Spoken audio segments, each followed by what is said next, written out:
తాకట్లో ఉన్న మీ బంగారాన్ని విడిపించి ఆ రోజు ఆన్లైన్ రేటుకి కొంటాం. Sharma gold company.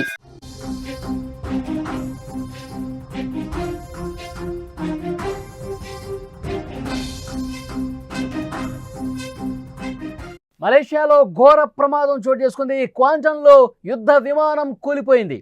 టేకాఫ్ సమయంలో ఒక్కసారిగా మంటలు వ్యాపించి పేలుడు సంభవించింది. పారాచూట్తో ఇద్దరు పైలట్స్ బయటపడ్డారు. వైద్య పరీక్షల కోసం వాళ్ళని ఆసుపత్రికి తరలించారు. పూర్తిగా ఆ యుద్ధ విమానం తగలబడిపోయింది. మలేషియాలో ఘోర విమాన ప్రమాదం చోటు చేసుకుంది. క్వాంటన్లోని సుల్తాన్ అహ్మద్ షా విమానాశ్రయంలో టేకాఫ్ అవుతున్నటువంటి సమయంలో మలేషియా రాయల్ ఎయిర్ ఫోర్స్కు చెందిన హార్నెట్ యుద్ధ విమానం ఒక్కసారిగా మంటలు చిక్కుంది. విజువల్స్లో మీరు చూస్తున్నారు. అలా టేకాఫ్ అయిందో లేదో ఒక్కసారిగా మంటలు వ్యాపించాయి. ఇంజిన్ పూర్తిగా మంటల్లో చిక్కున్న పరిస్థితి కనిపిస్తుంది. వెనక భాగంలో పూర్తిగా మంటల్లో అంటుకుని అదేవిధంగా పైకి పోతున్నటువంటి విమానాన్ని మీరు చూస్తున్నారు. పూర్తిగా మంటల్లో కాలిపోయి పేలిపోతున్నటువంటి విమానాన్ని మీరు స్క్రీన్ మీద చూస్తున్నారు. ఆ సమయంలో ఇద్దరు పైలట్స్ విమానంలో ఉన్నారు.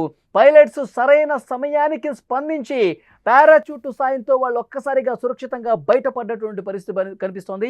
ఈ ప్రమాదంలో విమానం పూర్తిగా ధ్వంసమైన సమాచారం వస్తుంది. విజువల్స్లో మరొక్కసారి మీరు చూడండి. టేక్ ఆఫ్ అవుతున్నటువంటి క్రమంలో అప్పటి వరకు బాగానే ఉంది. అప్పటి వరకు రన్వే మీద బాగానే కనిపిస్తుంది. అప్పటి వరకు బాగానే కదిలినటువంటి ఆ యుద్ధ విమానం ఒక్కసారిగా గాల్లోకి ఈ విధంగా లేచిందో లేదో, పైకి ఇట్లా లేచిందో లేదో, ఒక్కసారిగా నిప్పు రవ్వలతో ఎగజిమ్ముతున్నటువంటి ఆ యుద్ధ విమానాన్ని మనం చూస్తూ ఉన్నాం. పూర్తిలో మంటల్లో చిక్కుకున్నటువంటి యుద్ధ విమానాన్ని మీరు చూస్తూ ఉన్నారు. అంతకంతకు పెరిగిపోతూ పేలిపోతూ ఏ విధంగా ఆ విమానం మంటల్లో చిక్కుందో మనం చూస్తూ ఉన్నాం. అలా పైకి ఎగిరిందో లేదో ఒక్కసారిగా ప్రమాదానికి గురైంది. అందులో ఇద్దరు పైలట్స్ ఉన్నారు. ఆ ఇద్దరు పైలట్స్ కూడా వెంటనే పారాచూట్ సాయంతో వాళ్ళు సమయస్ఫూర్తి ప్రదర్శించి మనం మంటల్లో చిక్కుకున్నాం, పూర్తిగా విమానం కాలిపోతుంది, ఈ ప్రమాదానికి గురైందని చెప్పి క్షణాల వ్యవధిలోనే ఆ పైలట్స్కి అర్థమైపోయింది. వెంటనే పారాచూట్ సాయంతో వాళ్ళు కిందకి దూకేసిన పరిస్థితి.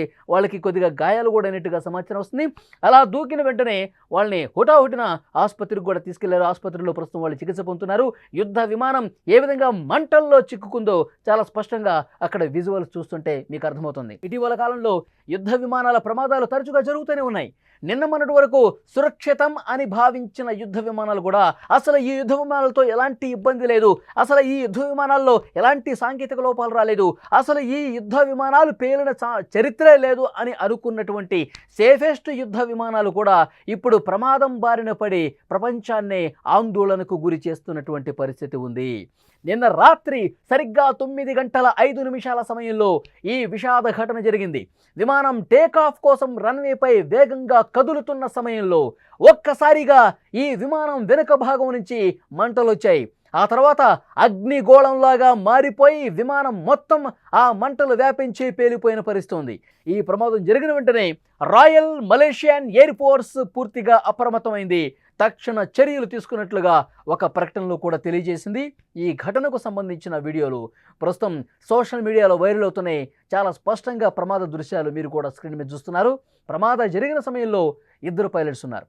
విమాన పైలట్ అలాగే ఆయుధ వ్యవస్థ అధికారి అద్భుతంగా వాళ్ళు పారాచూట్ సాయంతో సమయస్ఫూర్తి ప్రదర్శించి ప్రాణాలతో బయటపడగలిగారు.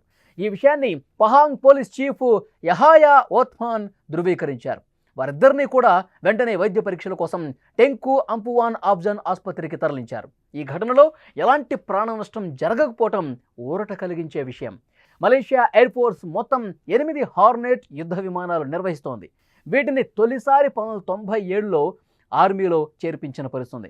మలేషియాలో ఈ ప్రమాదం జరగడానికి కేవలం ఒక రోజు ముందు అమెరికాలో కూడా సరిగ్గా ఇలాంటి ఘటన జరిగింది. యుఎస్ నేవీకి చెందిన సూపర్ హార్నెట్ యుద్ధ విమానం వర్జీనియా తీరంలో సముద్రంలో కూలిపోయింది. స్ట్రైక్ ఫైటర్ స్క్వాడ్రన్ 83కి చెందిన ఈ విమానం శిక్షణ విమానంలో భాగంగా గగనంలోకి వెళ్ళింది. మొన్న ఉదయం అంటే బుధవారం రోజు 10 గంటల సమయంలో ఉదయం పూట ఈ ప్రమాదం జరిగింది. పైలట్ అప్రమత్తమై జెట్ నుంచి బయటకు దూకేశాడు. వెంటనే శోధన బృందాలు రంగంలోకి దిగి పైలట్ను సురక్షితంగా రక్షించిన పరిస్థితి. వైద్య పరీక్షల కోసం ఆసుపత్రికి తీసుకెళ్లారు.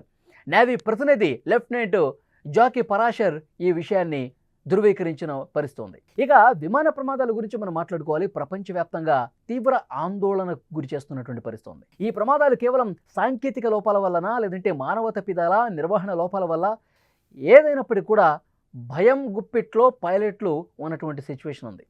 ఈ నేపథ్యంలో విమాన ప్రయాణాలు సురక్షితంగా ఉండాలంటే ప్రతి విమానాన్ని ఎప్పటికప్పుడు క్షుణ్ణంగా తనిఖీ చేయాల్సిన అవసరం ఉంది. ఏ చిన్న లోపం ఉన్నా దాన్ని వెంటనే సరిదిద్దాల్సిన అవసరం ఉంది. సాంకేతిక లోపాలు లేకుండా చూసుకోవాల్సిన బాధ్యత అక్కడ నిర్వాహకుల మీద ఉంది. పైలట్లకు శిక్షణ విషయంలో రాజీ అసలు పడకూడదు. అత్యాధునిక సాంకేతిక పరిజ్ఞానంపై వారికి నిరంతర శిక్షణ ఇవ్వాలి. అత్యవసర పరిస్థితుల్లో ఎలా వ్యవహరించాలో వారికి పూర్తిగా అవగాహన ఉండాలి. అందుబాటులో ఉన్న ఏఐ టెక్నాలజీని ఉపయోగించుకోవాలి. ఏఐ ఆధారిత వ్యవస్థలు, మెరుగైన సెన్సార్లు ఏర్పాటు చేసుకోవాలి.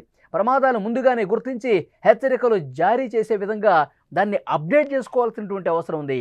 అప్పుడు మాత్రమే ఏ చిన్న కదలిక వచ్చినా, ఏ చిన్న లోపం కనిపించినా దాన్ని సరిదిద్దే అవకాశం ఉంటుంది. సమయానికి అనుగుణంగా దాన్ని ముందుకు తీసుకెళ్లే అవకాశం ఉంటుంది. సో డెఫినెట్గా విమాన ప్రమాదాలు భయాన్ని కలిగిస్తున్నటువంటి సిచ్యువేషన్ ఉంది. ఎప్పుడైతే అహ్మదాబాద్ విమాన ప్రమాదం జరిగిందో 280 మందిని పొట్టను పెట్టుకున్న పరిస్థితుంది. ఇంకా ఆ ప్రమాదం మన కళ్ళ ముందు మెదులుతూనే ఉంది. ఆ విషాదం తాలూకు ఛాయలు ఇంకా వీడిపోయిన పరిస్థితి లేదు. ఆ తర్వాత ఎన్నో విమాన ప్రమాదాలకు సంబంధించిన సంకేతాలు ఇచ్చాయి. చిన్న చిన్న లోపాలు కనిపిస్తే చాలు వెంటనే టేకాఫ్ అయిన వెంటనే మళ్ళీ సురక్షితంగా సేఫ్ ల్యాండ్ చేసిన పరిస్థితి. రిస్క్ తీసుకోవట్లా. సో కాబట్టి డెఫినెట్గా విమాన ప్రమాదాలు మళ్ళీ జరగకుండా ఉండాలంటే ప్రయాణికుల భద్రత ముఖ్యం. అలాగే ఇలాంటి యుద్ధ విమానాల్లో పైలట్లు కూడా ముఖ్యం. ఎందుకంటే యుద్ధాలు చేసేది వాళ్ళే. కాబట్టి ప్రమాదాలు జరగకుండా ఉండాలంటే ఏం చేయాలో, ఎలాంటి పటిష్టమైన భద్రతా వ్యవస్థ ఉండాలో దాన్ని ఏర్పాటు చేసుకోవాల్సిన అవసరం ఉంది అని ఇలాంటి ప్రమాదాలు మళ్ళీ రుజువు చేస్తున్నటువంటి పరిస్థితి ఉంది.